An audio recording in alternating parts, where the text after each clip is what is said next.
জয় গীতা। নমস্কার, আমি অপূর্ব কুমার বিশ্বাস।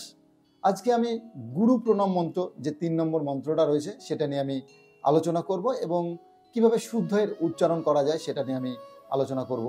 আগের দুটো ভিডিওতে আমি প্রথম এবং দ্বিতীয় গুরু প্রণাম যে মন্ত্র রয়েছে সেগুলো নিয়ে আলোচনা করেছি। সেগুলো এই ইউটিউবে গেলেই আপনি সার্চ করলে দেখতে পাবেন। তো আজকে আমি 3 নম্বর যে মন্ত্রটা রয়েছে গুরু প্রণাম মন্ত্র সেটা নিয়ে আমি আলোচনা করতে যাচ্ছি এবং এর শুদ্ধ উচ্চারণটা আপনাদের সামনে তুলে ধরছি। প্রথম যে রয়েছে গুরুর ব্রহ্মা। আমরা অনেকেই এই জায়গাটা ভুল করি, গুরু ব্রহ্মা।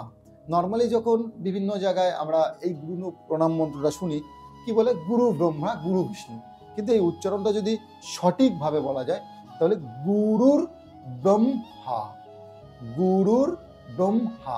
উপরে একটা রেপ রয়েছে সেই জন্য গুরুর ব্রহ্মা উচ্চারণটা হবে। তারপরে রয়েছে গুরু বিষ্ণু, গুরুর ব্রহ্মা গুরুর বিষ্ণু। তারপরে রয়েছে গুরুর দেব, এখানে একটা রেপ রয়েছে যেখানে রয়ের উচ্চারণ হবে গুরুর দেব মহেশ্বরম।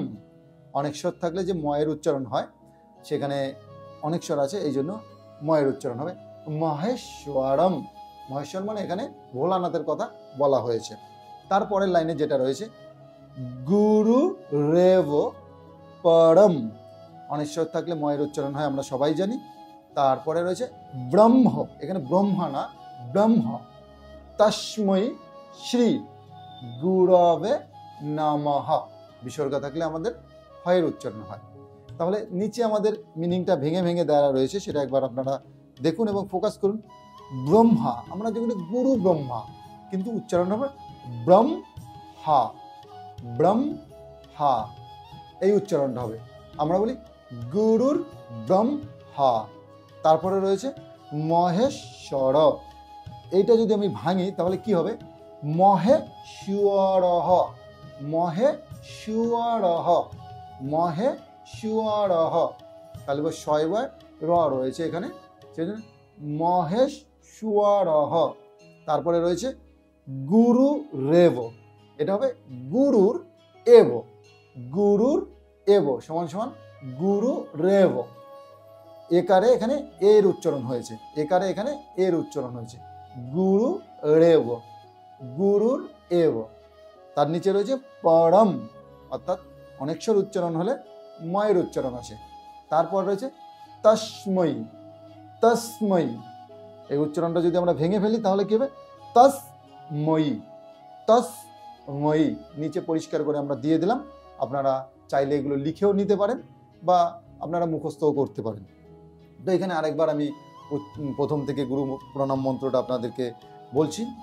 গুরুর ব্রহ্মা গুরু বিষ্ণু গুরুর দেব মহেশ্বরঃ গুরু রেব পরম ব্রহ্ম তস্মৈ শ্রী গুরবে নমঃ। এর যে অনুবাদটা রয়েছে সেটা পরে উচ্চারণ করব, প্রথম আগে আমরা এর সুর করে ছন্দ করে একবার পাঠ করি বা উচ্চারণ করে আপনাদের সামনে শোনাই। গুরুর ব্রহ্মা গুরু বিষ্ণু গুরুর দেব মহেশ্বরম গুরুরেব পরম ব্রহ্ম তস্মৈ শ্রী গুরবে নমঃ। এর যে বাংলা উচ্চারণটা রয়েছে, অনুবাদটা রয়েছে, এখানে কি বলছে গুরুই ব্রহ্মা গুরুই বিষ্ণু আর গুরুই মহেশ্বর, গুরুই পরম ব্রহ্ম, সেই গুরুদেবকে আমি নমস্কার জানাই। অর্থাৎ এখানে গুরুদেবকে কার সঙ্গে তুলনা করেছে?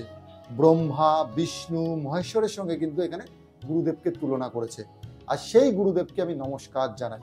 অর্থাৎ গুরু আমাদের জীবনে একটা ইম্পর্টেন্ট পার্ট, আমাদের যে জ্ঞান চক্ষু খুলে দেয় সে হচ্ছে গুরুদেব। সেই গুরুদেবকে কিন্তু স্বয়ং ব্রহ্মা বিষ্ণু মহেশ্বরের সঙ্গে এখানে তুলনা করা হয়েছে। তিনটে ভগবানই কিন্তু এই পৃথিবীর সৃষ্টিকর্তা। ব্রহ্মা এই পৃথিবীর সৃষ্টি করেছেন, বিষ্ণু চালাচ্ছেন আর মহেশের বিনাশ করেন, আমরা সকলেই জানি।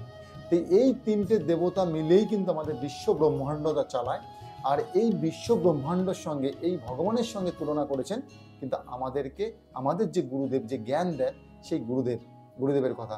সেই জন্য কোনো ধর্মীয় অনুষ্ঠানে বা কোনো কোনো মাঙ্গলিক অনুষ্ঠানে বা স্কুল কলেজে বিভিন্ন জায়গায় এই গুরু প্রণাম মন্ত্র দিয়ে যদি আমরা কোনো অনুষ্ঠান শুরু করি, তাহলে সেই গুরুদেবকে কিন্তু আমাদের শ্রদ্ধা ভক্তি জানানো হয়। কারণ আমরা যা কিছু শিখেছি গুরুর মাধ্যমেই শিখেছি। আজকে আমি যে ভগবদ্গীতার বা গুরু প্রণাম মন্ত্র নিয়ে আলোচনা করছি, আমাকে কোনো গুরুদেব এটা শিখিয়েছে, তারপরে আপনাদের কাছে আলোচনা করছি। সেই জন্য আমি যদি কোথাও ভগবদ্গীতা পাঠ করি বা আলোচনা করি, তাহলে সেই গুরুদেবকে আমি নমস্কার জানিয়ে তবেই কিন্তু আমি শুরু করব। এই জন্য আমরা বিভিন্ন জায়গায় বিভিন্ন সময় বিভিন্ন পুজোতে এই 3টে গুরু প্রণাম মন্ত্র কিন্তু আমরা আলোচনা করে থাকি বা উচ্চারণ করে থাকি। সেই জন্য সকলেই এই গুরু প্রণাম 3টে কিন্তু মুখস্থ রাখবেন। আগের দুটো আমি চর্চা করেছি, আলোচনা করেছি, আর এই একটা গুরু প্রণাম মন্ত্র নিয়ে আজকে আমি আলোচনা করলাম। তো আবার পরে দেখা হবে অন্য একটা ভিডিওতে। ততক্ষণের জন্য নমস্কার, জয় শ্রীকৃষ্ণ। সবাই সুস্থ থাকবেন, ভালো থাকবেন।